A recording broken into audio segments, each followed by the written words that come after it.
Cooking over a campfire is one of the great joys of life. And a lot of people like to use cast iron, which I totally understand.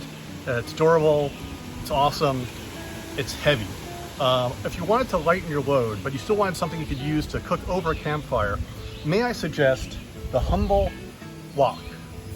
It is a fantastic implement. And if you've ever wondered why Chinese food is always cut up into little pieces, there's one simple answer. It requires less fuel to cook the smaller cut down pieces in a wok.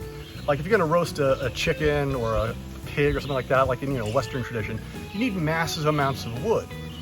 So when the wok really got going, the real purpose for it was that you could cook using as little fuel as possible. It's also incredibly portable. It is cast iron, which some people don't realize. I mean, although you can get aluminum woks and other kinds, but it works fantastic over an open fire. I have a grate, because this campground happens to have one, but you could put it literally just on top of the wood itself. This handle is pretty good at not conducting heat, but just in case, because this is going to get hopefully quite hot, I'm going to wear a welding glove, which I find is better than mitts or anything like that because you have much more control with it. Anyway, I put in some olive oil. Quick little pet peeve of mine. I know people who use extra virgin olive oil for absolutely everything. I do not understand this. It's not what you should use. Extra virgin olive oil is great if you're making like salad dressings or things like that, but it's really not meant for frying and things like that. Use just regular, like, I'm using just regular classic olive oil. You save money, and actually the olive oil taste doesn't then overpower the dish. Since I'm cooking Asian, it's also a better choice because it actually has a higher smoke point than extra virgin olive oil. And it has a neutral flavor, so you don't get that overpowering olive taste in like a stir-fry dish. I've already cut up all the vegetables and everything because I don't think anyone will learn anything from my crappy knife skills. But anyway, the wok, such a fantastic camping thing, and yet so underused. I'm just adding onion and bell peppers because that's what I have. You could add snow peas, water chestnut, anything that you happen to like in your stir fries. It really doesn't matter. This is not really a traditional stir fry. We're trying to just get across the idea of how awesome the wok is on a campfire. So, whoa, look at that go. So, I also have a pair of cooking chopsticks here to help move this along. You can just use a spatula too. Either one is fine. I was so nervous I was going to drop the phone into the fire at that moment. I really need a camera person. The weight of the wok is so low that it almost seems insane not to bring it. Just because it's a little awkward shape, fair enough, but it's so light that bringing it along on a camping trip, why not?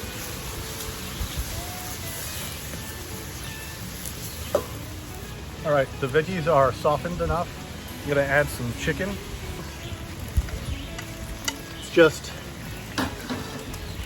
thinly sliced into strips. All right, I'm gonna add an unholy amount of garlic. Careful that the garlic doesn't burn, because burnt garlic is not fun garlic. I don't have any ginger on me, but if I did, I'd probably add that too. Like I said, this is not a traditional stir fry of any kind. It's just sort of my go-to hodgepodge stir fry. You could use anything for it, ground beef, pork, quail, whatever. You're gonna be angry at me, but I don't really have measurements, but that seems like a decent amount of soy sauce. Oh yeah, decent amount of soy sauce. A splash of vinegar.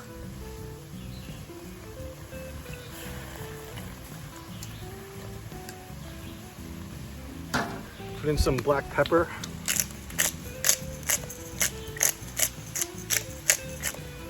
A little bit of sriracha, because why not? Nice. And amazingly, I still don't have sugar. I didn't have any when I made the bread last time, but same solution, very non-stir fry like, but honey works too. Oh, the smoke in my eyes. Now we're gonna add the noodles. These are kind of fresh udon noodles. I like them for stir fries because they're big and meaty and they suck in a lot of the liquid, which is nice. But there's instructions on the bag on how to prepare them, which I usually just ignore. I just throw it into the pot and let the liquids that I just added sort of break it, loosen it up. You could use like the dehydrated ramen noodles just as easily.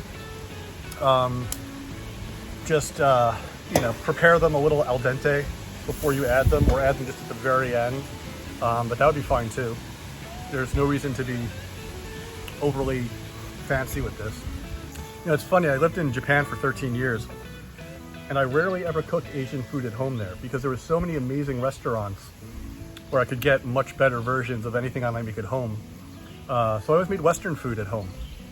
Now that I've moved back to the US, I so often cook Asian food at home because the Asian food in restaurants isn't as good as, or not specifically the thing I'm looking for, you know? Weird. All right, they're gently sort of want to pull apart the noodles with a pair of chopsticks or however, but they'll come apart on their own. Now, an at-home Japanese chef would never cook this exactly the way I did with like the honey and sriracha and things like that, but hey, if it tastes good, who cares? This would technically be a yaki udon. Oh, and I think we're almost done. And no, you don't have to be pretentious like me and use chopsticks. A spatula would be just fine. All right, we're in business. This is done. If I were doing this at home in like a more controlled kitchen, I probably would have covered the chicken strips in a little bit of cornstarch, done those first, taken them out of the pan, then done the veggies and the noodles, and then added the chicken back in. But we're trying to like one pot this in the middle of the woods, so I don't think it needs to be that ridiculously fancy. All right, this is done. We are in business. Booyah! Look at that yumzors. Mmm.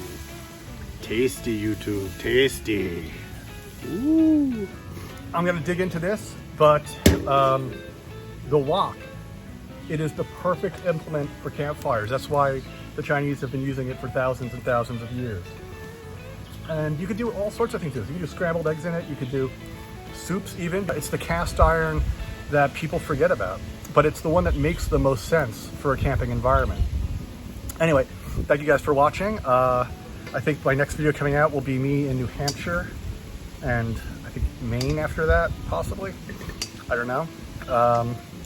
We'll see if I can get this uploaded because the sun has not been helpful and my solar batteries are running out.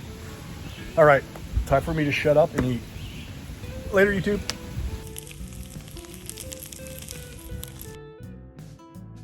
One other must-have camping cooking item. It may not have been invented in China thousands of years ago, but it was created in a factory in China probably several months ago. I give you the marshmallow fishing rod.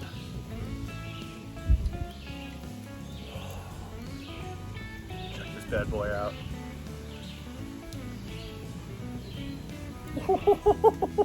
I think this sets the bar for the stupidest thing I brought. But so much fun. Actually, the real fun of doing marshmallows is finding the stick. When I was a kid, that was the most exciting part of camping, was finding my marshmallow stick and whittling off the top with my pen knife. Ooh, wow, insane!